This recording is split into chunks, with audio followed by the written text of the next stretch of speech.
Hello നമസ്കാരം. ഇന്നൊരു അടിപൊളി മീൻകറി ഉണ്ടാക്കിയാലോ. ഞാൻ അതിലേക്ക് ആദ്യമായിട്ട് 2 കുടംപുളി എടുത്തിട്ടുണ്ട്. 2 ചെറിയ കഷ്ണമാക്കിയിട്ടുണ്ട്. അതിലേക്ക് 1 ഗ്ലാസ് ചൂടുവെള്ളം ഒഴിച്ചിട്ട് 1 ടേബിൾ സ്പൂണ് ഉപ്പിട്ടിട്ട് നന്നായിട്ടൊന്ന് ഇളക്കി കൊടുക്കുക. അപ്പോൾ ഞാൻ ഇതിലേക്ക് എടുത്തിട്ടുള്ളത് കുറച്ച് ചെറുള്ളി, ഇഞ്ചി, വെളുത്തുള്ളി, 2 തണ്ട് കറിവേപ്പിലയും 5 അത്യാവശ്യം വലുപ്പമുള്ള അയിലയാണ് എടുത്തിട്ടുള്ളത്. അങ്ങനെ നമ്മൾ ചട്ടി വെച്ചു. മൺചട്ടിയിലാണ് മീൻകറി വയ്ക്കുന്നത്. ഞാനൊരു 4 ടേബിൾ സ്പൂൺ വെളിച്ചെണ്ണ അതിലേക്ക് ഒഴിച്ചിട്ടുണ്ട്. എണ്ണ നന്നായിട്ടൊന്ന് ചൂടായി വരുമ്പോൾ അതിലേക്ക് 1 ടീസ്പൂണ് കടുക് ഇട്ട് കൊടുക്കുന്നുണ്ട്. കടുക് പൊട്ടി കഴിഞ്ഞാൽ 1/4 ടീസ്പൂണ് ഉലുവ കൂടി ഇതിൽ ചേർത്തിട്ട് ഒന്ന് ഇളക്കി കൊടുക്കുക. ശേഷം ഇതിലേക്ക് ചേർക്കേണ്ടത് വെളുത്തുള്ളിയാണ്. വെളുത്തുള്ളി നമ്മൾ എടുത്തിട്ടുള്ളത് ഏകദേശം ഒരു 15 അല്ലി വെളുത്തുള്ളി നന്നായിട്ട് ചെറുതായിട്ട് അരിഞ്ഞാണ് ഇതിലേക്ക് ചേർത്തിട്ടുള്ളത്. ഇനി അടുത്തതായിട്ട് ഇതിലേക്ക് ചേർക്കുന്നത് നമ്മൾ ചെറുതായിട്ട് അരിഞ്ഞ ഇഞ്ചിയാണ്. ഈ സമയത്ത് തീ ഹൈ ഫ്ലെയിമിൽ വെക്കാൻ ശ്രദ്ധിക്കണം. ലോ ഫ്ലെയിമിൽ തന്നെ വെച്ചിട്ട് കരിയാതെ വേണം ഇത് സ്റ്റാർട്ട് ചെയ്യാൻ. അങ്ങനെ ഇഞ്ചി ഇട്ടിട്ട് നന്നായിട്ടൊന്ന് കുറച്ച് നേരം ഇളക്കി കൊടുത്തതിന് ശേഷം ചെറുള്ളി ഇതിലേക്ക് ചേർക്കണം. ഞാൻ എടുത്തിട്ടുള്ള ഏകദേശം 20 ചെറുള്ളിയാണ്.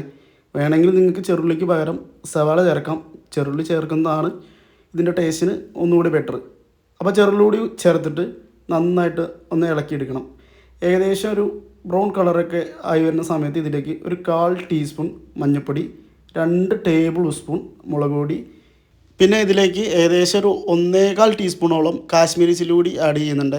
ഇത് ഓപ്ഷണലാണ്, നിങ്ങൾ വേണമെങ്കിൽ മാത്രം ചേർത്താൽ മതി. ഞാനിത് കറിക്കൊരു ഭംഗി കൂടി വരാൻ വേണ്ടിയിട്ട് ചേർത്താണ്. അപ്പോൾ ഇത് നന്നായിട്ടൊന്ന് ഇളക്കി കൊടുക്കുക.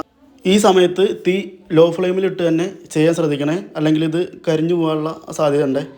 അങ്ങനെ ആ പച്ചമസാലയുടെ സ്മെല്ലൊക്കെ ഒന്ന് മാറിക്കഴിഞ്ഞാൽ നമ്മൾ ആദ്യം ചൂടുവെള്ളത്തിലിട്ട് വെച്ച ആ കുടംപുളി വെള്ളം ഇതിലേക്ക് ഒഴിക്കണം.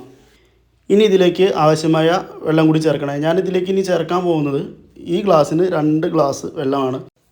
ഇപ്പോൾ നമ്മൾ ഏകദേശം 3 ഗ്ലാസ് വെള്ളം ടോട്ടൽ ചേർത്തിട്ടുണ്ട്. അപ്പോൾ ഇതിന് മൂടി വെച്ചിട്ട് ഒന്ന് തിളപ്പിച്ചെടുക്കണം. ഒരു 5 മിനിറ്റ് കഴിഞ്ഞപ്പോഴേക്കും കറി നന്നായിട്ട് തിളച്ചിട്ടുണ്ട്. ഇനി നമ്മൾ 5 മീൻ നേരാക്കി വെച്ച് ഇതിലേക്ക് ഓരോന്നായിട്ട് ഇട്ട് കൊടുക്കുകയാണ്. മീൻ ഇട്ടിട്ട് കറി നന്നായിട്ട് തിളച്ചതിന് ശേഷം ഒന്ന് ഉപ്പ് ചെക്ക് ചെയ്ത് നോക്കാം. മീനിലുള്ള ഉപ്പ് കറിയിലേക്ക് ഇറങ്ങിയിട്ടുണ്ടാവും. ഞാൻ ആകെ ഒരൊറ്റ ടേബിൾ സ്പൂൺ ഉപ്പ് മാത്രമേ ആഡ് ചെയ്തിട്ടുള്ളൂ. അത് ആ കുടംപുളിയിൽ ആഡ് ചെയ്ത ഉപ്പാണ്. അപ്പോൾ എല്ലാ മീനും ഇട്ടതിന് ശേഷം ഒരു 2 തണ്ട് കറിവേപ്പില കൂടി ഇതിൻ്റെ മുകളിൽ ഇട്ടതിന് ശേഷം കറി ഒന്ന് മൂടി വയ്ക്കണേ.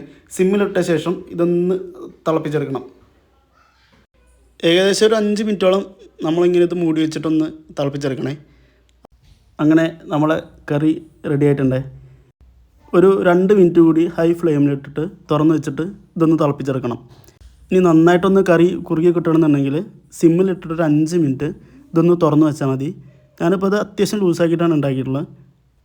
മറ്റൊരു കാര്യം പ്രത്യേകം ശ്രദ്ധിക്കേണ്ടത്, കയ്യിലൊന്ന് വെച്ചിട്ട് കറി നന്നായിട്ട് ഇളക്കി കൊടുക്കരുത്. ഇങ്ങനെ ഒന്ന് ചുഴറ്റിയാൽ മാത്രം മതി. അപ്പോൾ ഞാനിത് ചോറും കൂട്ടിയിട്ടാണ് കഴിക്കാൻ പോകുന്നത്.